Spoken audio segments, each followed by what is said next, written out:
सोना को बहू नहीं बेटी बनाकर रखेंगे मायका और ससुराल की कहानी। सोना ग्रेजुएशन करने के बाद जॉब करना चाहती है। इसके लिए प्रतियोगी परीक्षा की तैयारी कर रही थी। एक दिन अचानक सोना की मामी आई और वह साथ में एक लड़के का फोटो भी लेकर आई। सोना के मम्मी पापा से उन्होंने इस लड़के से शादी करने की बात कही। सोना से जब शादी के बारे में पूछा तो सोना ने साफ साफ शादी करने से मना कर दिया। सबसे पहले अपनी पढ़ाई पूरी करना चाहती थी, इसके बाद ही शादी करना चाहती थी। वह अपने आप को अपने पैरों पर खड़ा करना चाहती थी। वह नहीं चाहती थी कि शादी के बाद अपनी छोटी छोटी ज़रूरतों के लिए भी पति के आगे हाथ फैलाना पड़े। वह स्वनिर्भर होना चाहती थी, लेकिन सोना को घरवालों के दबाव के कारण शादी के लिए हाँ करना ही पड़ा। क्योंकि लड़का सरकारी नौकरी करता था, दहेज की डिमांड भी बहुत कम थी, इसलिए सोना के पापा एक बार में ही शादी के लिए हाँ कर दिए थे। क्योंकि सोना से छोटी उसकी 2 बहनें और थीं। इस जमाने में सरकारी नौकरी करने वाला लड़का इतना आसानी से कहाँ मिलता है। अगले सप्ताह सोना के घर सोना को देखने के लिए लड़के वाले आने वाले थे। लड़के वाले घर आए। लड़का देखने में काफ़ी खूबसूरत था और सोना तो खूबसूरत पहले से ही थी। सोना की तीनों बहनें भी बहुत खूबसूरत थीं। लड़के वाले ने एक पल में ही सोना को देखकर हाँ कर दिया। फिर क्या था, अगले 6 महीने बाद शादी की तारीख तय कर दी गई। उस दिन के बाद से सोना और रोहित एक दूसरे से फ़ोन पर बात करना शुरू कर दिया था। वो रोजाना रात में घंटों तो बात करते ही थे। सोना के ससुराल में रोहित के अलावा कोई नहीं था। रोहित से बड़ी बहन की शादी पहले ही हो चुकी थी। सोना की होने वाली सास भी रोजाना सोना को फ़ोन करती थी और कहती थी, जल्दी से सोना तुम हमारे घर में आ जाओ, क्योंकि हम तो यही सोच रहे हैं कि हमारे घर हमारी बहू नहीं बल्कि हमारी बेटी आ रही है। यह सुनकर सोना बहुत खुश हो जाती थी। सही ससुराल मिल रहा है, कितना अच्छा परिवार मिल रहा है, जहाँ पर बहू की बेटी कर संबोधित किया जाता है। 6 महीने कब बीत गए पता ही नहीं चला। सोना की शादी हुई और वह अपने ससुराल में आ गई। सोना तो यही सोच रही थी कि वह अपने ससुराल में बहू नहीं बल्कि बेटी की तरह रहेगी, क्योंकि उसकी सास हमेशा यही कहती थी, इस घर तुम बहू नहीं बल्कि बेटी बनकर आओगी। शादी के दूसरे दिन ही सारे मेहमान जा चुके थे। सोना की बड़ी ननद सिर्फ अभी रुकी हुई थी, वह भी 1-2 दिन में जाने वाली थी। सोना अपने कमरे में बैठी हुई थी, तभी ननद सोना के कमरे में आई और सोना से कहा, मैं तो कल चली जाऊंगी, अब इस घर को तुम्हें ही संभालना है। इस घर में अब लोग ही कितने हैं, तुम्हारे लेकर सिर्फ 4 लोग ही तो हैं, मम्मी पापा और भाई। मैं यही चाहती हूँ कि तुम इस घर में बहू की तरह नहीं बल्कि बेटी की तरह रहो। ननद ने कहा, देखो सोना, सुबह जल्दी सोकर उठना, माँ को देर तक सोकर उठना पसंद नहीं है। रात को भी जब सारे घर के काम निपटा लेना तो माँ को पैर दबाकर ही सोना। हम लोग भी अपने ससुराल में ऐसा ही करते हैं। सोना सिर्फ हाँ में हाँ मिलाती रही।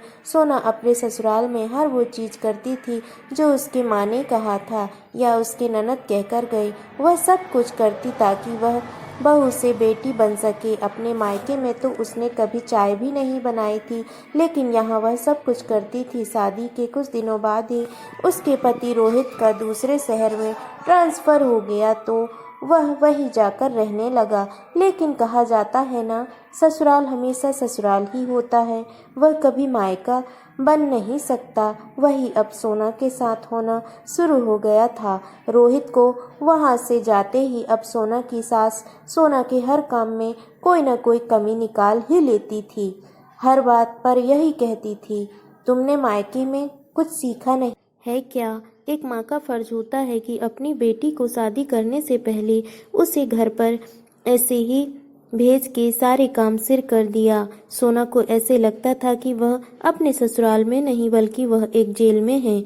उसकी सारी इच्छाएं दबा दी गईं। उसे कुछ भी करने की इजाज़त नहीं थी। अगर उसे कोई भी साड़ी पहननी होती वह भी अपनी सास से पूछकर पहनना पड़ता था। सास कहती थी आज यह साड़ी पहनो तो ही पहनना है, और घर में सलवार सूट पहनने की तो इजाज़त ही नहीं थी। सोना को अब इस घर में घुटन सी महसूस होने लगी थी।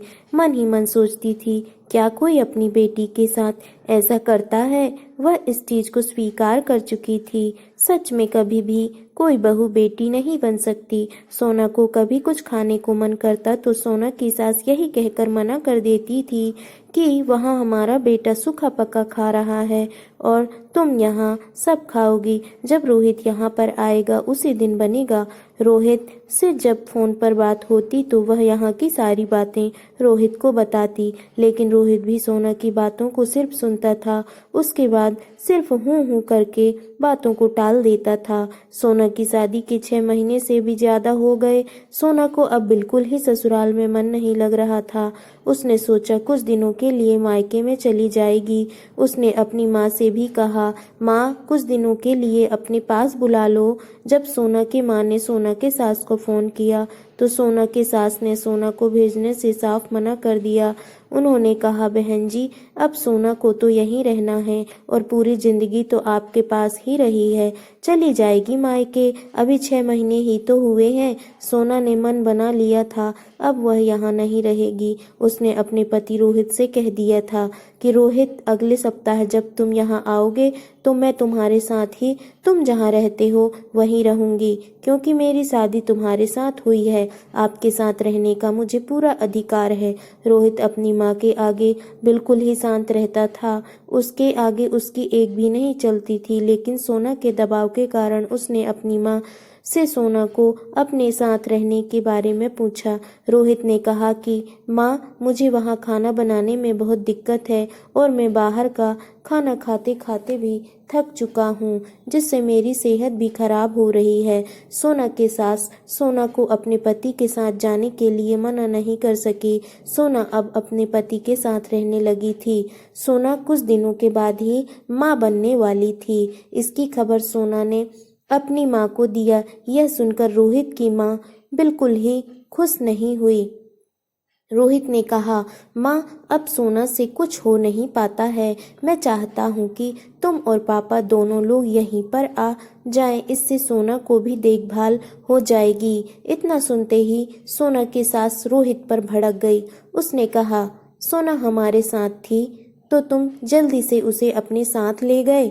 ऐसा लग रहा था जैसे हम सोना के साथ कितना जुल्म कर रहे हैं। सोना ने तुम्हें पट्टी पढ़ा दी थी और तुम सोना को अपने साथ लेते गए। मुझे नहीं पता था कि तुम भी जोरू का गुलाम निकलोगे। 1 साल भी तो बहू को हमारे साथ नहीं रहने दिया। सुनो हम अपना घर छोड़कर कहीं नहीं जाने वाले। तुम सोना को यहीं पर पहुंचा जाओ। रोहित भी आखिर क्या करता, नौकरी भी जरूरी थी। उसने सोना को अपने माँ बाप के पास पहुंचा दिया, जबकि सोना बोली मैं नहीं जाती, यहीं पर मैं अपनी माँ को बुला लेती हूँ। रोहित ने कहा सोना कैसी बात करती हो, तुम्हारी माँ यहाँ पर आएंगी तो मेरी माँ क्या सोचेंगी।